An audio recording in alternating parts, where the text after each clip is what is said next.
Welcome to JRM Sweeps. I have a M2500 weed eater. It has been sitting up for about 4 years.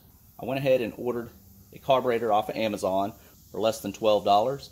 I put the link in the video description if you're interested in purchasing the same one. And I'm going to show you guys how easy it is to change out this carburetor. To remove the carburetor, there are 2 bolts here and here.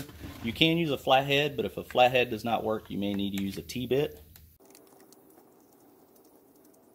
Once you remove the carburetor, you need to remove the 2 fuel lines. And now we're ready to install the new carburetor. I did try cleaning this guy out. I was unsuccessful in getting it to run, so we decided we're going to go ahead and do the new carburetor swap on it. Okay, this is what I got from Amazon for less than 12 bucks.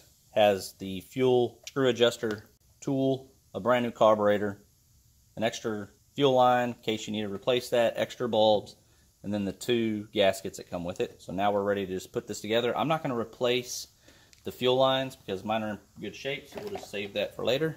So now we're ready to install this brand new carburetor.